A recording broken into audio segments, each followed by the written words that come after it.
1. Super Best Friends. Originally aired in 2001, this episode brought together religious icons like Jesus, Buddha, Joseph Smith, Laozi, Krishna, and most notably Muhammad, as a Justice League-style superhero team called Super Best Friends. At the time, it aired without much controversy. However, post-9/11 sensitivities and rising tensions around depictions of Muhammad led to its removal from syndication and digital platforms.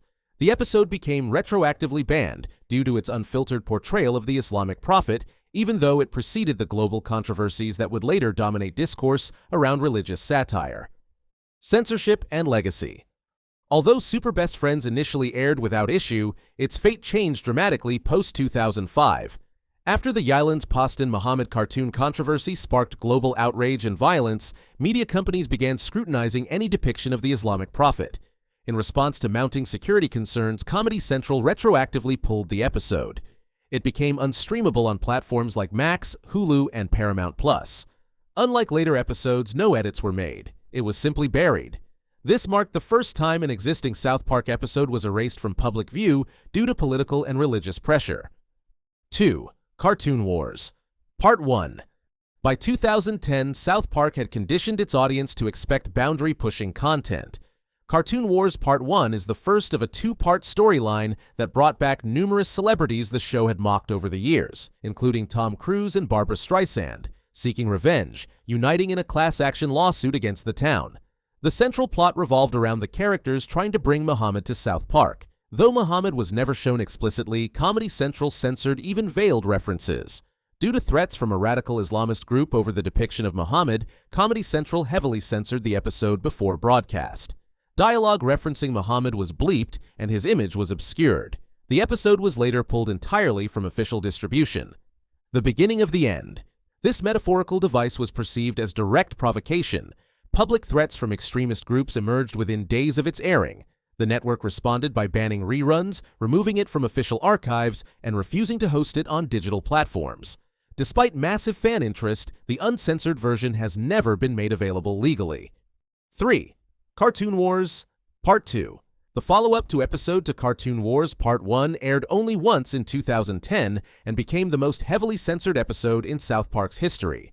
Comedy Central bleeped every mention of Muhammad, over 30 times, and even censored Kyle's final speech, which contained no reference to Muhammad at all, but discussed fear and intimidation. The censorship rendered much of the episode nearly incoherent, and it has never been released in its intended form. The only uncensored version was leaked online by unknown sources. This episode is banned across all streaming services, with only the censored version available on rare physical media. Network pushback and censorship at full throttle. These episodes were conceived as a bold critique of censorship and corporate cowardice. Ironically, the network reinforced the exact behavior being mocked. Comedy Central refused to air any visual of Muhammad, forcing the creators to censor their own plot.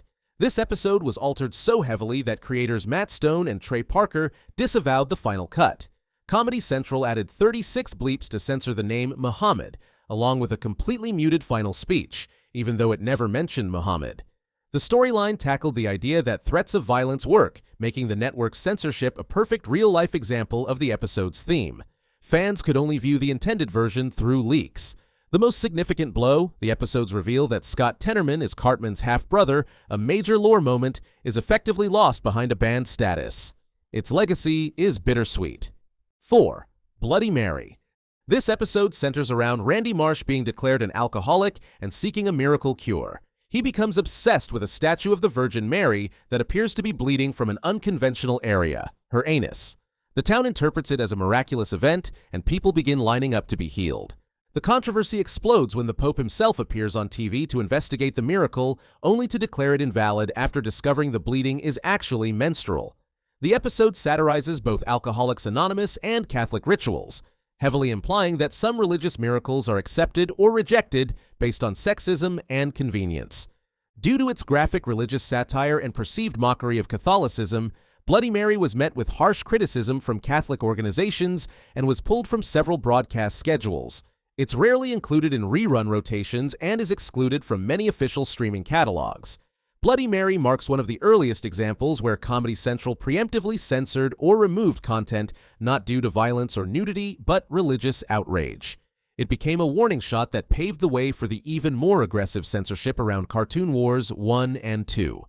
Legal pushback from Catholic Church causes Viacom to fold. As soon as Bloody Mary aired on December 7, 2005, the Catholic League for Religious and Civil Rights, led by Bill Donahue, fired off an aggressive response. They condemned the episode as an obscene, vile, and hate-filled attack on the Catholic faith. Their biggest issue? The depiction of the Virgin Mary bleeding from her anus and the suggestion that this bleeding could miraculously cure alcoholism. The Catholic League didn't just complain publicly, they applied serious corporate pressure on Viacom, which owns Comedy Central. The League demanded an apology, a permanent removal of the episode, and that Viacom stop profiting from content they claimed was anti-Catholic. Viacom, already under scrutiny at the time for other controversial content, folded fast. The episode was pulled from reruns and never aired again on television in the US after its initial broadcast. Believe it or not, the then governor of California, Arnold Schwarzenegger, got dragged into the mess. The episode includes a joke about Schwarzenegger being a Catholic who declares the statue's bleeding a miracle. The Catholic League demanded an apology from him too, even though he didn't write or approve the show. He gave a sort of half-hearted diplomatic statement but didn't apologize. Eventually, it was quietly added back into some streaming libraries like HBO Max, depending on region, but it's still missing from many international versions. 5. Trapped in the Closet. This 2005 episode took aim at Scientology and Tom Cruise. It openly mocked the church's core beliefs, using text on screen to summarize its doctrine and portraying Cruise as hiding in a literal closet.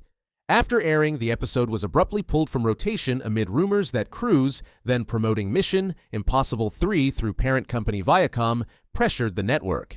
Although it returned to syndication later, it remains a symbol of celebrity power clashing with media satire, and its temporary ban cemented its place on the list of unofficially banned episodes. Industry pressure and strategic silencing. This episode pushed buttons by satirizing Scientology and directly mocking Tom Cruise.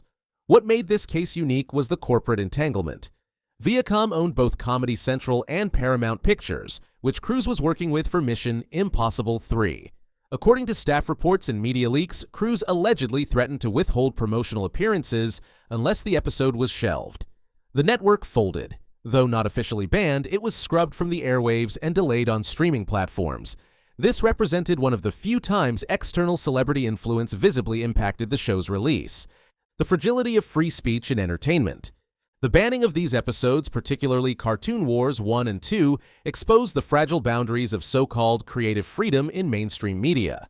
South Park had built its brand on mocking the untouchable, religion, politics, celebrity, and everything in between. Yet the censorship of Muhammad demonstrated a stark limit. Even a show known for equal opportunity ridicule was stopped cold when real-world violence was threatened. This shift marked a defining moment not just for South Park, but for television as a whole. It drew a line that most networks, studios, and even fellow creators have since avoided crossing. Comedy Central's contradictions. Comedy Central's actions ignited debates about hypocrisy. Jesus, Moses, Buddha, even Santa had all been lampooned countless times on the network without censorship. But when it came to Muhammad, the rules changed. This inconsistency wasn't lost on the fanbase. Matt and Trey's final censored speech in Cartoon Wars 2 wasn't about religion, it was about intimidation, power, and the spinelessness of institutions under pressure. By censoring even that, Comedy Central unwittingly proved the episode's message true. Violence works. South Park's self-awareness and long-term response. Rather than escalate the battle, Matt and Trey redirected their energy. Later episodes subtly referenced censorship, streaming monopolies, and industry cowardice, often wrapped in absurd metaphors. But they never returned to the Muhammad storyline directly. The creators acknowledged that some fights aren't worth the collateral damage, especially when the people making threats aren't playing by the rules of satire or public discourse. Still, the themes of Cartoon Wars 1 and 2, hypocrisy, censorship, and the cultural fear of offense, remain embedded in the show's DNA. They pop up in arcs about Disney, China, woke branding, and the streaming economy. South Park has continued evolving as a social mirror, but with a keener awareness of where satire stops and consequences begin. The episodes that became legends. Ironically, banning these episodes only made them more powerful. Cartoon Wars 1 and 2 and Super Best Friends are now legend, symbols of resistance in a sanitized content landscape. Their lore is passed around online, their clips dissected in YouTube essays, and their uncensored versions shared in digital undergrounds like rare artifacts. For a generation of viewers, these episodes represent not just entertainment, but a cultural moment when a cartoon asked bigger questions than most cable news. The enduring influence. Animation has never been the same. Creators across platforms, Rick and Morty, BoJack Horseman, Big Mouth, and Family Guy, have taken cues from South Park's willingness to push boundaries. But none have walked the minefield quite as defiantly. The banned episodes stand as a reminder of what happens when satire dares to confront sacred taboos, and what it costs when those in power flinch. Do you know the most legally dangerous South Park episode? If you want to know, then click here.